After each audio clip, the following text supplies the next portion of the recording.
네, 안녕하십니까. 오늘도 일상기도회를 통해 하나님 앞에 서기를 원합니다. 오늘 우리가 함께 나눌 말씀은 어제 이어지는 요한복음 6장 60절에서 71절까지의 본문입니다. 어제 본문에서 예수님은 자신을 하늘에서 내려온 생명의 떡이라고 선포하셨고, 또 자신의 살을 먹고 피를 마시는 자가 영생을 누릴 것이다 라고 말씀하셨습니다. 그 말씀은 은혜의 초청이었지만 동시에 예수님이 하신 꽤나 급진적인 선언이었죠. 오늘 본문은 그 급진적인 선언이 사람들에게 어떤 반응을 일으켰는지를 기록해 내려가고 있습니다. 오늘 본문 60절에서는 이렇게 많은 제자들이 말합니다. 이 말씀은 어렵도다. 누가 들을 수 있느냐라고 말이죠. 여기서 어렵다라는 표현이 등장하는데 이것은 이해하기 어려울 뿐만 아니라 받아들이기 힘들고 거슬린다라는 의미를 포함하고 있습니다. 예수님의 말씀은 인간의 기대와 종교적 틀을 흔드는 말씀이었습니다. 그들은 오병이어의 기적을 맛보았지만 또 십자가를 암시하는 말씀 앞에서는 물러서는 장면이 나타나죠. 은혜를 원하지만 자기 생각을 내려놓는 믿음까지는 원하지 않았던 것입니다. 이제 본문은 이어지면서 61절과 62절로 이어지는데 예수님은 그들의 수근거림을 아시고 질문하십니다. 이 말이 너희에게 걸림이 되느냐라고 그들을 향해 질문하시죠. 그리고 인자가 이전에 있던 곳으로 다시 올라가는 것을 보게 되면 어떻게 하겠느냐라고 이어서 질문을 하십니다. 예수님은 자신의 정체가 단순히 떡을 주시는 선생이 아니라 하늘에서 오시는 분이라는 사실을 계속해서 말씀하시죠. 예수님이 하시는 그 말씀은 예수님의 신적 기원과 십자가의 길을 포함하고 있는 겁니다. 그러니 지금 이 본문은 믿음이 다 이해한 뒤에 시작되는 것이 아니라 예수님의 정체를 믿고 받아들이는 데서 시작된다라는 것을 이야기하고 있죠. 이제 이어지는 63절이 이 본문의 핵심이다라고 할 수 있죠. 본문은 이렇게 기록합니다. 살리는 것은 영이니 육은 무익하니라. 내가 너희에게 이른 말은 영이요 생명이라 라고 기록하고 있습니다. 예수님은 육체적인 오해를 바로 잡으시죠. 그분의 말씀은 물질적 의미가 아니라 성령님께서 이해시킬 수 있는 생명의 말씀입니다. 여기서 믿음은 감정적인 열광이나 육적인 기대가 아니라 성령께서 열어주신 것을 알게 되는 거죠. 그래서 예수님은 사람의 결단 이전에 하나님의 역사하심을 말씀하고 계시는 겁니다. 이제 64절로 본문은 이어지면서 예수님이 그들 가운데 믿지 않는 자들이 있음을 아셨다라고 기록합니다. 그리고 65절에서는 아버지께서 오게 하여 주지 아니하시면 내게 올 수 없다라고 선언하시는데 이 말씀은 결국에 예수님이 계속해서 말씀하시는 것처럼 믿음이 사람의 자발적인 선택에서 생겨나는 것이 아니라 예수님의 그리고 하나님의 주권적인 은혜라는 사실을 가르쳐 주고 있는 거죠. 이 말씀은 결국 인간의 책임을 지우기 위한 것이 아니라 구원의 근거가 인간이 아닌 하나님께 있다라는 사실을 밝히고 있는 겁니다. 그러니 믿음은 계속해서 사람에게 있어서는 그들이 세운 공로가 되는 것이 아니라 하나님께서 주신 것이기에 감사할 수밖에 없는 선물이 되는 겁니다. 이제 66절부터는 또 다른 이야기로 이어져 나가는 듯 하는데 그때부터 그의 제자 중에서 많은 사람이 떠나가고 다시 그와 함께 다니지 아니하더라 라고 이야기를 하죠. 결국 이 말을 들은 그 무리 중에 군중들의 사람들이 꽤나 많이 떠나간 것 같습니다. 예수님의 말씀은 사람을 모음과 동시에 또 갈라서 떠나게 하기도 합니다. 표적을 따라왔던 무리들이 말씀을 붙드는 제자 사이에서 분리가 되어가는 거죠. 예수님께 들었던 이 말씀들, 좋은 말씀들도 있었을 것이고 또 부담이 되는 말씀들도 있었겠지만 예수님이 지금 요한복음 6장에서 하고 계시는 이 말씀은 사람들을 분리시키게 하는 결과를 낳게 되는 거죠. 결국 이 떠남은 예수님의 말씀을 신뢰하지 못하기 때문이 아니었겠습니까?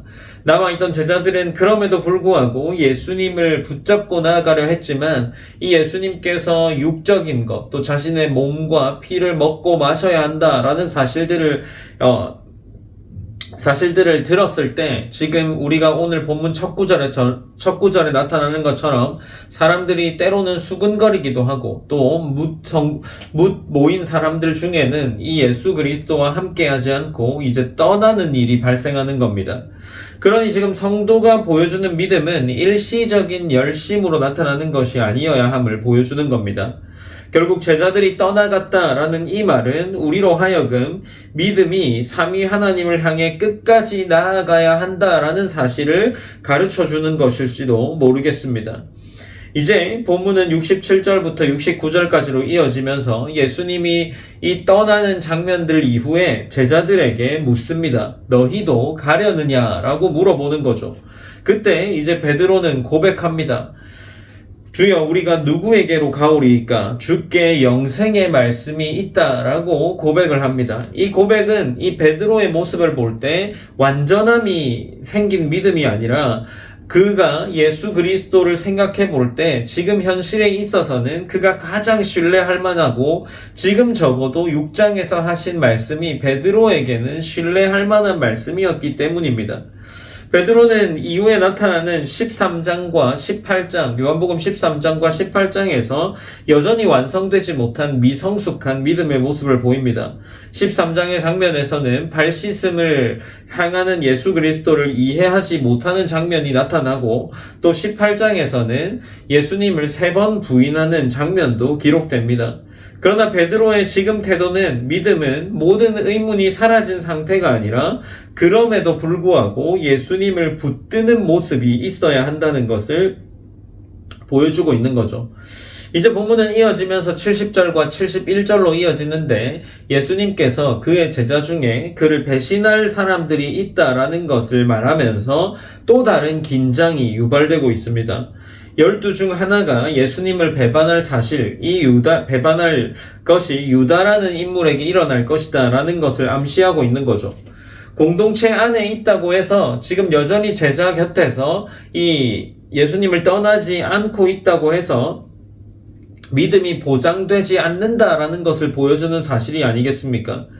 예수님을 가까이 따르면서도 마음은 멀어져 있는 겁니다. 요한은 이 사실을 통해서 그가 외형적으로는 비록 제자의 무리에 속해 있지만 참된 믿음의 차이를 드러내고 있는 겁니다.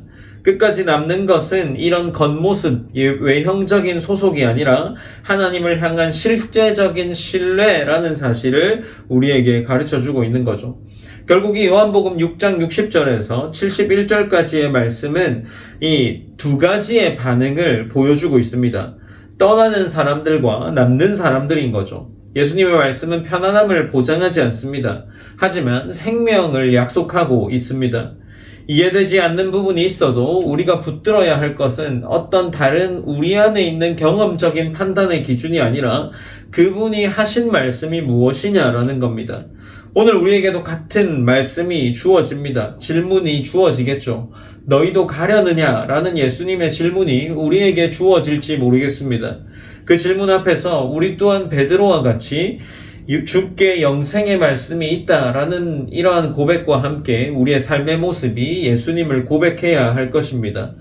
또한 우리에게 이 유다의 모습을 통해서 외형적인 모습이 다가 아니라는 것을 보여주기 때문에 우리가 여전히 교회 공동체 안에서 성도로 자리만 지키는 것이 아니어야 한다라는 사실을 깊이 깨달을 수 있는 그러한 시간이 되길 원합니다. 우리가 오늘 본문을 통해서 또한 기도하며 나아갈 때에 함께 몇 가지 나누는 기도 제목으로 기도했으면 좋겠습니다. 첫 번째는 이해되지 않는 말씀 앞에서도 떠나지 않고 영생의 말씀을 하신 그 예수님을 끝까지 붙드는 믿음이 있기를 기도했으면 좋겠습니다. 또한 우리가 앞서 말한 대로 두 번째로는 교회 공동체 안에 성도로 자리를 지키는 것을 넘어서 깨닫게 하시는 말씀 위에 서는 참된 제자, 그러한 삶이 우리의 삶이 되기를 기도했으면 좋겠습니다. 우리가 오늘 하루를 살아낼 때도 그리스도를 붙잡고 또 붙드는 그러한 모습의 성도의 삶을 살아낼 수 있도록 인도하여 달라고 기도했으면 좋겠습니다.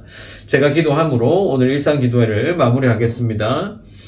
사랑의 하나님 감사합니다. 하나님 우리가 오늘도 일상기도회를 통해서 함께 하나님을 고백합니다. 하나님 우리가 이 고백하는 하나님을 잊지 않게 하시고 오늘 본문이 보여주는 것처럼 사람들이 수근거리고 제자들 가운데 무리가 떠나갈 때도 이 남아있던 여전히 자리를 지키던 베드로와 또 그들의 제자처럼 우리의 삶이 그분의 말씀을 신뢰하고 또 하나님의 말씀과 성경을 신뢰하는 그러한 하나님의 자녀가 될 수 있도록 인도하여 주시옵소서. 또한 이 유다를 빗대어 말씀하시는 예수님의 말씀을 볼 때 그저 외형적 소속에만 우리가 신경 쓰지 않고 우리 안에 내면에서 하나님을 정말 신뢰하는 그러한 삶을 살고 있는지를 돌아볼 수 있는 그러한 제자가 될 수 있도록 인도하여 달라고 기도합니다. 하나님 우리 삶을 인도하시고 또 우리 가운데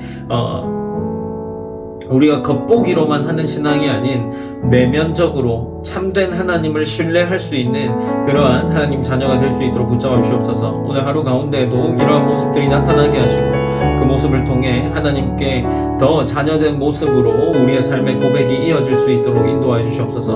오늘 하루 가운데 함께 하실 하나님을 기대합니다. 모든 영광 하나님께 올려드리며 살아계신 예수님의 이름으로 기도드립니다.